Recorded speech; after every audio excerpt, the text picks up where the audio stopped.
Okay, so today we're going to kind of finish up this 12-4 day one. We worked on this new derivative formula.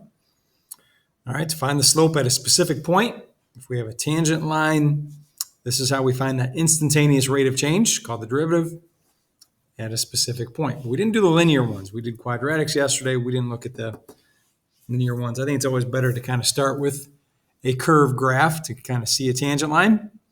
What's kind of weird about the linear functions is the tangent line to a linear function is the linear function. You'll see it happen here on number one. So let me kind of take you through number one. Graph the function and sketch the tangent line at the given point. All right, so 2x plus 3 is going to be here. Slope of 2.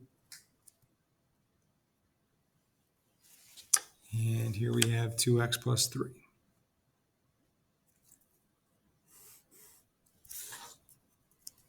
Okay, it says to go ahead and draw a tangent line as well at the given point. So at -1, +1, remember, tangent line is supposed to be a line that touches the graph at just one spot. So for like this parabola, we kind of made a line that touched just at that point, and that was it. So how do you do that for a linear equation? It is going to touch at multiple spots. There's really no other way around it. Tangent line will be right on top of that. All right, so that's what makes linear functions a little unique, but they're still a good type of problem to practice the slope of the tangent line, that formula. Okay, and then part C should be a cinch as well. But let's use this as a chance to practice part B. All right, so to find f prime at a specific point, remember, this is our a value right here. This is a, and this is f of a. Okay, your x, f of x, which you might want to create as well, just like we did with number 2, you throw in your function rule. So the other point we'll be using, maybe I even write it down right here, just so we're clear on what we're using. So using the point -1, 1, and x, f of x. So instead of f of x, we have our function rule 2x plus 3. Okay. All right, so now we're just going to apply to find the slope of the tangent line. We follow this formula. So it's f of x minus f of a in this limit formation. So f prime at the point -1 is equal to the limit as x approaches a. And then the top part of this says f of x minus f of a. So this is f of x minus f of a. 2x plus 3 minus 1. All over change of x, right? Change in y over change of x. So it's going to be x minus a -1 or just x plus 1.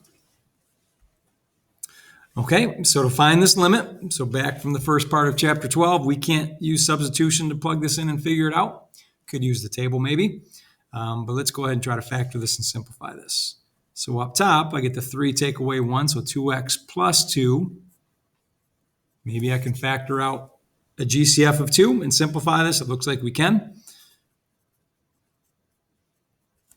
So I have 2 times x plus 1 all over x plus 1. Okay, so now I'm just left with the limit of the function 2 as x approaches -1. Remember these constant. Let me clean this up here just to make sure you're clear what this looks like.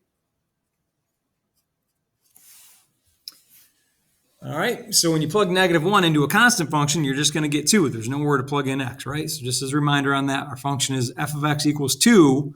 So no matter what x value I plug into this, the output is always going to be 2. Okay, so we get 2. Okay, so that is the slope of the tangent line, which, like I said, these linear functions are kind of weird. Of course it is, because it's the same line. Okay, but a chance to practice that limit or that derivative definition. Okay, so part C, let's just put it in point slope form. So using an m value of 2, slope is 2, and the points -1, 1, we could write the equation point slope form. Y minus 1 equals 2 times x minus negative 1. And if we wanted to solve it for y, we'd get the 2x plus 3. Okay, so that's why I don't like to start with these linear equations. I like to start with the quadratics that we did yesterday. Okay, so this is the derivative function the derivative rule for finding the instantaneous rate of change at one spot. Okay, at the specific points. All right, what I'm going to show you today is how we find the slope for all x. Okay, so here, I'm going to give you a chance to write this down. This is on page 21 now. Now it's not for a specific point. So this is going to be the derivative for the function. All right, you don't have to memorize these. These are all will be provided for you on your next quiz and your test. All right, so now it doesn't say f prime of a, it says f prime of x, because it's for the function. All right, I'll show you how we work through this formula in just a moment. There's just a little more algebra involved, but then in the end, we got to know how to simplify, factor, and find the limit. Okay, here's some things to add here. By using this formula, it's going to create a function rule that will give us the derivative for all x, not just a specific point now. That's an important thing to write down. And the second thing is we want to evaluate f composed with x plus h first before we use that limit rule. Okay, I'd like you to learn by doing on this one. So I'm going to take you through problem 2 to start. And then 4 is about the same level of difficulty. I'll have you try that. And then 1 is the easiest one on this page. 3 gets pretty messy. We'll avoid that one today. Okay, so that's the plan. I'm going to take you through 2 to start. Okay. Okay, so the first thing we need to do first is evaluate the function with x plus h put in there.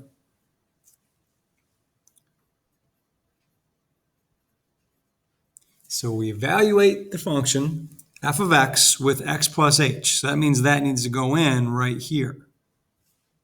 It's kind of like a composite like we've done before. You put a function into a function. So we have x plus h quantity squared plus 4. All right, and then we're going to apply the algebra. And then once we have that, then we'll go ahead and set up the limit next. So when we square a quantity, remember we don't square both of them. We got to expand it and FOIL it. So this means x plus h times x plus h.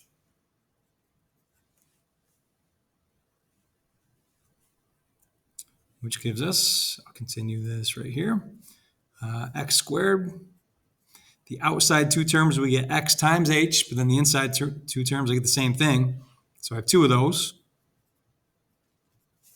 And then the last 2 terms, we get h times h squared. And then we get the plus 4.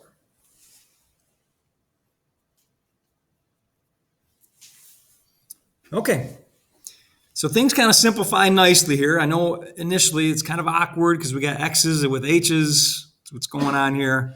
You just got to follow the definition. It's going to work out. All right, so now that we have that, we're ready to go ahead and set this thing up here. So here we go. F prime of x, not at a specific point. We're just going to keep it f prime x. So it's the derivative for all x equals, and then it reads the limit as h approaches 0. And then what does it say next? F of x plus h. We already have that function now taken care of. So I have to take this entire thing and write it down. I use parentheses to separate it from the rest. So x squared plus 2xh plus h squared. All right, so h squared plus 4. Sorry, we were interrupted there. Okay, so there's the first part, and then it says to subtract f of x. So you probably just want to separate these with parentheses like I'm doing. And f of x was right here, the x squared plus 4. And then you put all of this over just simply h. All right, this is kind of front-loaded with the work. It's going to get a little bit easier from here on out. Take some time to get the x plus h definition, and then you set it up.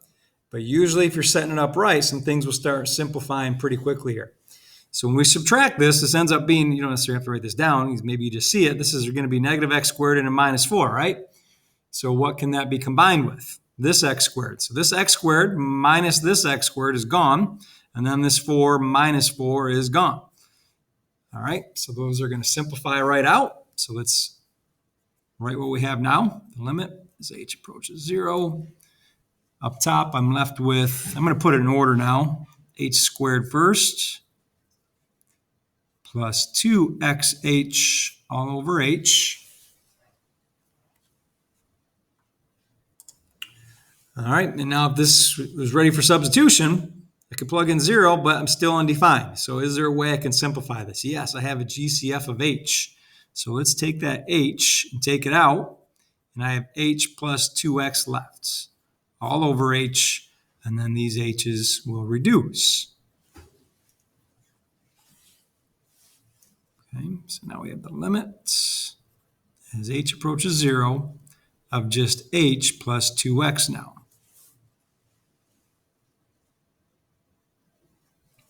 Okay, now substituting in 0, it does not create an undefined scenario. So when I plug in 0, we just get 0 plus 2x, or just 2x. Okay, now yesterday we had a number, right? Grab one from yesterday, right? When we got to this point, we would have just a number because that was for the slope at a specific point for that tangent line. What's unique to this is this works for the whole function. So the derivative for this function is 2x. So here's what I mean by that. Go ahead and write that down, then I'll kind of show you what I mean by that. X squared plus 4, you can just watch this, or if you want to write it, it helps, that's fine. X squared plus 4 is a parabola that kind of looks like this, right? It's shifted up 4 units, and we're doing this. All right, so what that means is no matter what the x value is, if it's 1 or if it's 2, whatever x value it is, you just plug into this function, and the slope is going to be 2 times x. Okay, so right here, when I plug in 1 in that function, 2 times 1 is 2. So the tangent line right there is going to be 2. What about when I go to 2? Well, look at the tangent line. Isn't it going to be steeper now? It is going to be a steeper slope of the tangent line, but this takes care of it for us. 2 times the x value is 4, and that's what it has. Okay, so this works for any x value now on the function. All right, now they did say use it for this point. So at negative 1, 5, now I can plug in negative 1. So here's a little visual aid on it, right? If I'm at negative 1, now the tangent line is going down, and we should expect a negative slope. And that's what's going to happen. So I'll put a dividing line for this. So now let's do f prime when x is negative 1, and we get 2 times negative 1, which is negative 2. Okay. And now the finishing part of just writing the equation of the tangent line, that should be the easy part. That's the algebra 1 pre-algebra skill. We're just doing, let's just squeeze it in right here, y minus the y coordinate. Okay, this is our point. So y minus 5 equals m, which is negative 2, times x minus the x coordinate. So x minus negative 1, and we get this. And you can keep it in that form. Okay.